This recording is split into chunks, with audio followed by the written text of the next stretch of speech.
ఏదైనా యాస గొప్పదే. రామారావు గారు అన్నట్టు ఆయన 'తల్లా పెళ్ళామా' సినిమాలో నారాయణ రెడ్డి గారితో పాట రాయించుకున్నాడు కదా, తెలుగు జాతి మనది అని.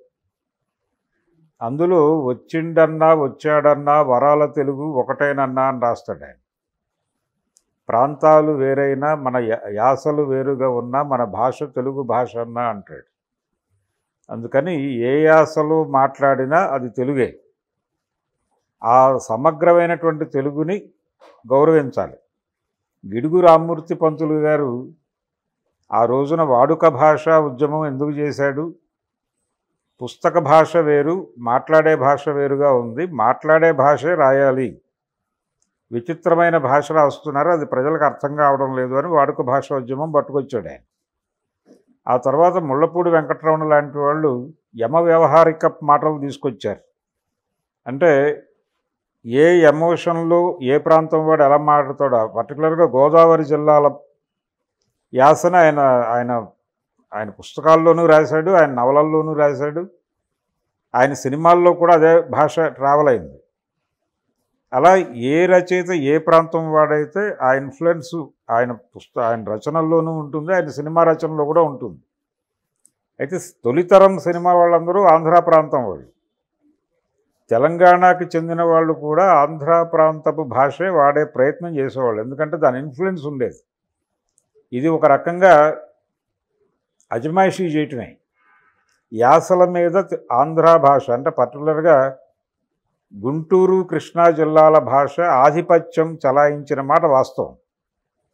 ఆ ఆధిపత్యానికి ఎదురు తిరిగి తెలంగాణ మాండలికం వాడే ప్రయత్నం మొదలైంది 70 దశకంలో సీరియస్గా.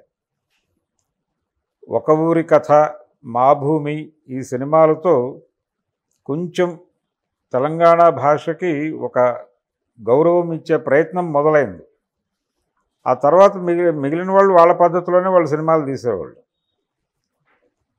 అందుకని ఈ యాసలు భాష కాదు, యాసల మీద ఎవరు ఎన్ని మాట్లాడినా, అంటే అది తప్పు అని కనుక ఎవరైనా మాట్లాడితే ఆ ప్రాంతాన్ని అవమానపరిచినట్టుగానే భావించాల్సి ఉంటుంది, ఆ ప్రాంతపు నాగరికతను అవమానపరిచినట్టుగా భావించాల్సి ఉంటుంది. ఇది తప్పు. ఎవరు మాట్లాడినా, ఎవరు ఆర్గ్యూ చేసినా తప్పది.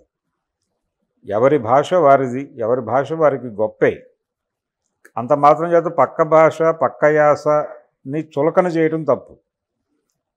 తెలంగాణ ఉద్యమం జరిగినప్పుడు ఒక అభిప్రాయం బలంగా ముందుకొచ్చింది. అదేంటంటే కమేడియన్స్కి తెలంగాణ యాస వాడుతున్నారు అనేది.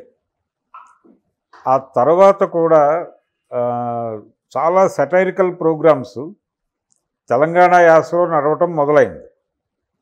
దాంతో ఉద్యమ కాలంలో ఏమనుకున్నాం, ఇప్పుడు ఏం జరుగుతోంది అని ఒక కంపారిటివ్ స్టడీ చేస్తూ మాట్లాడేవాళ్ళు కూడా వచ్చారు. కానీ సినిమాల్లో మన తెలుగు సినిమాకి సంబంధించి హీరోలు కూడా తెలంగాణలో పుట్టలేదు. ఎప్పుడు తెలుగు సినిమా హీరోలు ఎప్పుడు కోస్తా జిల్లాల్లోనే లొకేట్ అవుతారు. అలా అయితే రాజమండ్రిలో లొకేట్ అవుతారు, లేకపోతే విశాఖపట్నంలో లొకేట్ అవుతారు, లేదు గుంటూరు విజయవాడలో లొకేట్ అవుతారు. అయితే తెలంగాణ ఉద్యమం జరిగిన రోజుల్లో, తెలంగాణ ఆవిర్భవించిన కొత్తలో కొన్ని సినిమాల్లో హీరో వరంగల్లో లొకేట్ కావటం అనేది జరిగింది. వాళ్ళు గౌరవించారు దాన్ని ఆ టైంలో. ఉద్యమ కాలము తెలంగాణ ఆవిర్భావ కాలంలో గౌరవించి తర్వాత వదిలేశారు. అల్లు అర్జున్ నటించినటువంటి రేసు గుర్రం వరంగల్లో లొకేట్ అవుతుంది కథ. హీరో వరంగల్ చెంది ఉంటాడు ఆ సినిమాలో. అప్పటి వరకు తెలుగు సినిమాలో హీరో ఎవరు వరంగల్కి చెంది లేరు, కరీంనగర్కి చెందిన హీరోలు లేరు. అంటే రామారావు గారు అన్ని సినిమాల్లో నటించాడు, ఆయన 300 సినిమాల్లో నటించాడు. ఏ సినిమాలో కూడా ఆయన క్యారెక్టర్ తెలంగాణలో లొకేట్ కాలేదు. కృష్ణ గారు 340 పైన చేశాడు ఆయన కూడా ఎప్పుడూ తెలంగాణలో లొకేట్ కాలేదు. ఇది రేస్ గుర్రం సినిమాలో జరిగింది. తర్వాత గోపీచంద్ సినిమా ఒకటి వరంగల్లో జరుగుతుంది కథ. అట్లా ఒక 5-6 సినిమాలు వచ్చినాయి. తర్వాత మళ్ళీ పాత పద్ధతిలోకే వెళ్ళిపోయారు. ఇప్పటికీ తెలుగు హీరో అంటే కోస్తా జిల్లాల్లోనే లొకేట్ అవుతాడు. ఆ టైంలో ఆడియో ఫంక్షన్స్ కూడా తెలంగాణలోనూ ఆంధ్రాలోనూ విడివిడిగా చేసేవాళ్ళు. ఆ తర్వాత మానేశారు. ఆ తర్వాత మానేసి కేవలం హైదరాబాద్ వరకు పరిమితం అయిపోయి చేశారు. తెలంగాణ ఉద్యమం గురించి సినిమా ఇండస్ట్రీ కొంచెం గందరగోళ పడిన మాట వాస్తవం. ఆ టైంలో వచ్చినటువంటి ఆర్గ్యుమెంట్స్ తెలంగాణ సినిమాని మేము పునరుద్ధరిస్తాం, తెలంగాణ సినిమా అనేది ఒకటి ఎమర్జ్ అయి ఉండాలి, కాబట్టి తెలంగాణ సినిమాని మేము ఎత్తి పట్టుకుంటాం అనే పద్ధతిలో శంకర్ లాంటి వాళ్ళు మాట్లాడారు బలంగా. దానికి కేసీఆర్ మద్దతు ఇచ్చాడు కూడా ఉద్యమ కాలంలో. రామోజీ ఫిలిం సిటీకి ప్యారలల్గా మేము ఒక ఫిలిం సిటీ ఏర్పాటు చేస్తాము రాచకొండ ఏరియాలో అని కూడా మాట్లాడాడు ఆయన. ఆ తర్వాత ఆయన అధికారంలోకి వచ్చాక అవన్నీ పక్కకి వెళ్ళిపోయినాయి. తెలంగాణ సినిమా లేదు, ఈ నినాదాలు ఈ ఆర్గ్యుమెంట్స్ జరుగుతున్న టైంలో ఇండస్ట్రీ చాలా జాగ్రత్తగా మేము కూడా తెలంగాణని గౌరవిస్తాము, తెలంగాణ పట్ల మాకు కూడా గౌరవం ఉంది అని నటించింది అంతే. నటించింది తప్ప అది సిన్సియర్ కాదు.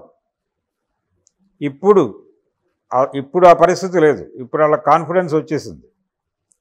ఇండస్ట్రీ ఏమో హైదరాబాద్లో ఉంటుంది, వాళ్ళ కథలేమో బెజవాడలో జరిగిన కథలు తీస్తారు, ఇక్కడ తీస్తారు, అవి అన్ని చోట్ల రిలీజ్ అవుతాయి, అందరూ చూస్తారు. ఏ యాస మాట్లాడుతున్నారు, ఏ భాష మాట్లాడుతున్నారు వాళ్ళు, ఎవరిని మనకి ఎంత దౌర్భాగ్యం అంటే కులానికి కూడా ఒక ప్రత్యేకమైన భాష ఉంటుంది. ప్రతి కులానికి బ్రాహ్మణ భాష ఒకలా ఉంటుంది, మాల భాష ఒకలా ఉంటుంది. ఆ వృత్తికి సంబంధించినటువంటి వాళ్ళు చేసేటువంటి వృత్తికి సంబంధించిన పదాలు దాంతో లింక్ అయి ఉంటాయి. తిట్లకి సంబంధించి కూడా తేడా ఉంటుంది. ఒక్కొక్క కులానికి ఒక్కొక్క పద్ధతిలో తిట్లు కూడా ఉంటాయి. బ్రాహ్మణ తిట్లన్నీ కూడా చావుతో రిలేట్ అయి ఉంటాయి.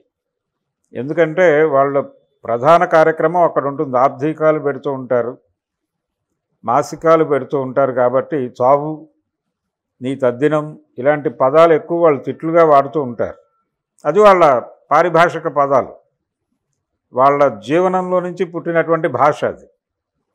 నీ పిండం అంటాడు, లేకపోతే నీ పిండం పిచ్చుకలెత్తుకుపోను అంటాడు. ఇది ఇతర కులాల వాళ్ళు మాట్లాడరు. కమ్మవారి తిట్లు వేరుగా ఉంటాయి, శూద్రుల తిట్లు వేరుగా ఉంటాయి, దళితుల తిట్లు వేరుగా ఉంటాయి. ఏ కులానికి ఆ భాష ఉంటుంది, ఏ ప్రాంతానికి ఆ భాష ఉంటుంది. ఆ భాషని ఖచ్చితంగా ఇతరులు గౌరవించి తీరాలి. రెడిక్యూల్ చేయటం తప్పు.